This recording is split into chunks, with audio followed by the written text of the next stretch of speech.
Para você que chegou agora, você está assistindo o programa Visão Trabalhista em Debate. O nosso convidado de hoje é Roberto Eloane. Roberto, de que forma a saúde mental do trabalhador, da vítima, é afetada pelo assédio moral? De várias maneiras, né? Primeiro, uma coisa que a gente tem que deixar muito claro, é que uma pessoa que foi assediada, verdadeiramente assediada, ela perde muita confiança em si mesma, como trabalhador, né? Isso, então, vai prejudicá-la pelo resto da vida se ela não tiver um apoio efetivo, né, de pessoas, inclusive de profissionais. A sua dignidade acabou sendo posta no chão. Ele se sentiu pisado, ele se sente um nada, uma coisa. E esse tipo de comportamento do agressor vai, no homem, atingir a própria virilidade. Ele confunde isso com a virilidade, quer dizer, ele não se sente homem, entre aspas, no linguajar popular. Ele teve que aguentar uma situação que ele odiou ter passado por isso.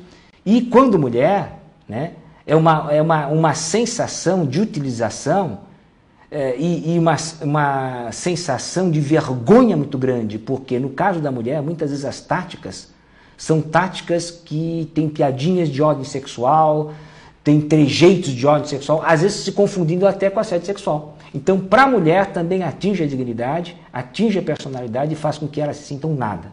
Quer dizer, eu diria que o assédio moral é uma doença, como alguns falam, que nunca foi doença, né? Mas eles falam é uma doença da solidão. Eu diria, não é uma doença da solidão, é uma situação da solidão. Agora, Roberto, como provar o assédio moral? Agora está a grande questão, como provar?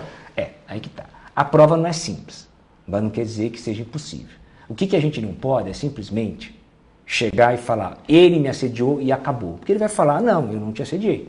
Então, o que a gente tem que fazer? Primeiro, conversar com as pessoas de confiança, dizer o que está ocorrendo, eu sempre falo, pega uma agenda e anota, local, o que aconteceu, como foi, por que foi, em que dia, em que horário, isso é fundamental. Tem um e-mail grosseiro, como acontece a alguns, xinga a pessoa literalmente por e-mail, guarde e-mail. Você está falando das providências que ele vai fazer. Tá certo. Ele tem que fazer isso. Vai fazendo uma pastinha, coloca o que aconteceu, junta o e-mail, junta a carta, põe o local. Quando vai conversar com o agressor, não vá sozinho. Caso contrário, ele inverte, vai falar que você que é um sujeito grosseiro, que você o está agredindo. Vá com testemunhas. Quer dizer, da primeira vez, tente um acordo. Às vezes, o assédio pode ser produto de um mal-entendido. É claro que pode ser. Então, vamos tentar conversar. Se a coisa não surte resultado, se essa investida não dá certo, então você tem que recorrer ao sindicato.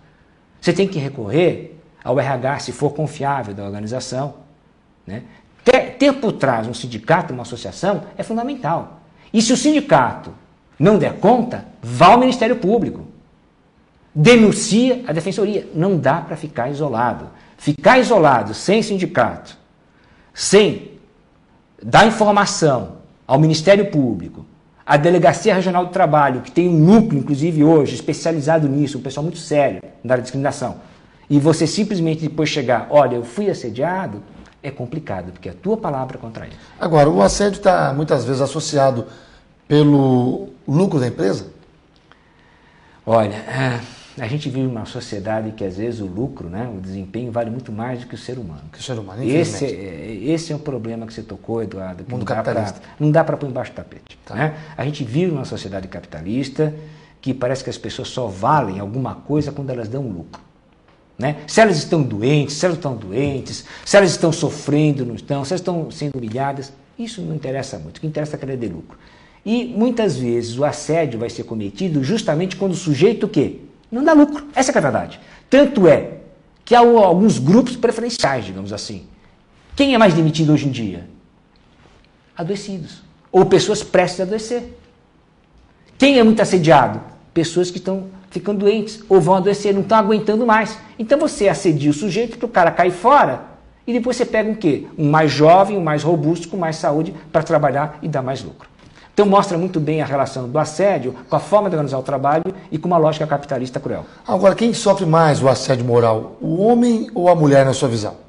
Ambos, mas estatisticamente falando, a mulher ela sofre mais assédio moral do que o homem. E a mulher de cor de pele negra, por exemplo, sofre mais do que a mulher de cor de pele branca. A gente vê a dupla subordinação, né? E a gente vê como o assédio moral tem uma relação muito íntima, muito próxima com a discriminação, com o racismo.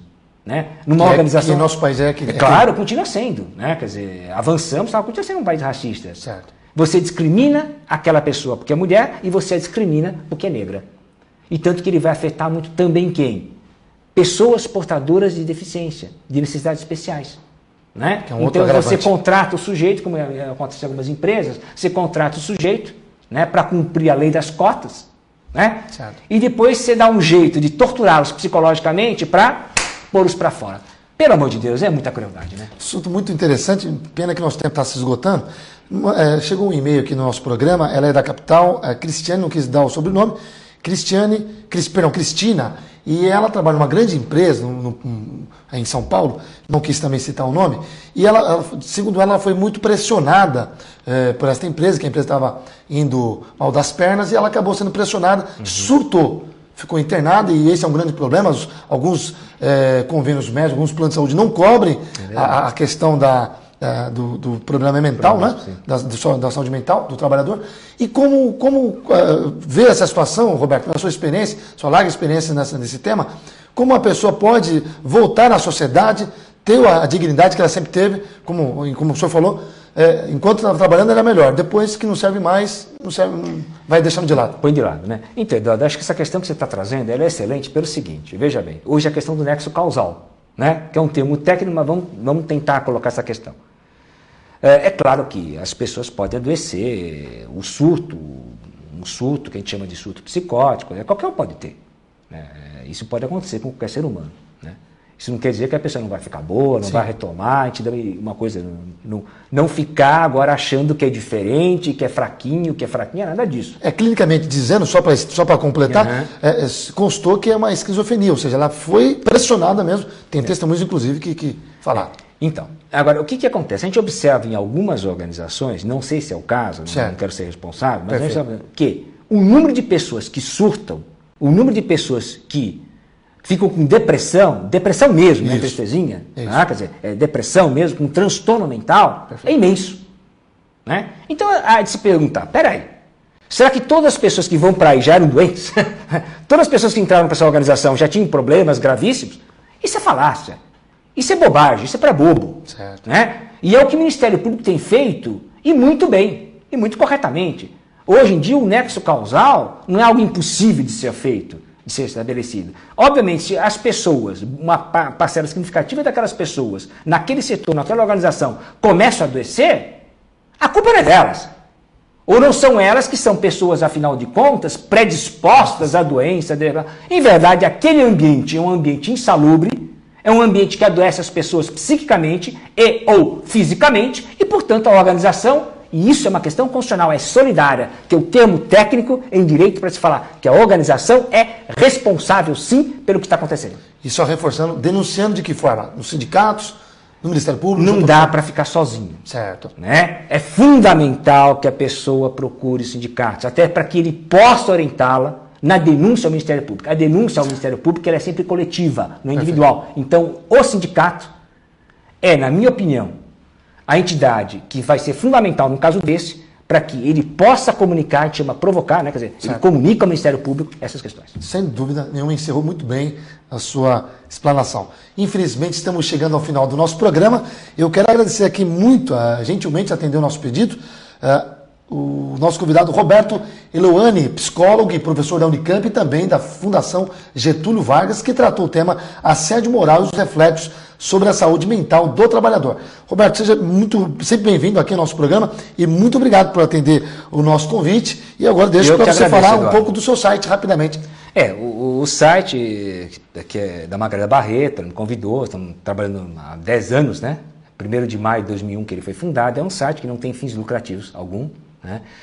Ele tem uma função educativa de orientar as pessoas, de denunciar certas práticas que nós consideramos abusivas e violência no trabalho, Tem bibliografia, a gente indica livros, indica artigos, tem inclusive esse livro nosso aqui, que é da Margarida Barreto, meu e da Esther de Freitas, que é um livro que tem a função de orientar, foi feito para trabalhadores basicamente, certo, né? Assédio moral no trabalho, da Cengage. Tá certo. E o objetivo é fazer com que programas como esse, por exemplo, sejam mais divulgados, quer dizer, que a gente possa melhorar um pouquinho esse ambiente tão hostil que é o ambiente de trabalho. Tá certo. O site, então, é www.assediomoral, tudo junto, .org. www.assediomoral.org, não é com, é .org. É isso aí, bacana. Então, eu agradeço a você por ter ficado conosco até agora, você trabalhador, trabalhadora, empresário da região também que nos assiste. Obrigado pelo seu carinho e pela sua audiência. Agora, você já sabe, nós temos encontro marcado aqui no programa Visão Trabalhista em Debate. Através do nosso endereço eletrônico, você opina e participa. Acesse então o nosso e-mail visãoemdebate@ig.com.br. Assista também esse programa no nosso site www.sindimetal.org.br. Lá você vai clicar no link Visão Online. E aí você assista esse e outros programas da nossa grade. Tenham todos uma ótima semana e eu te vejo no próximo programa. Tchau!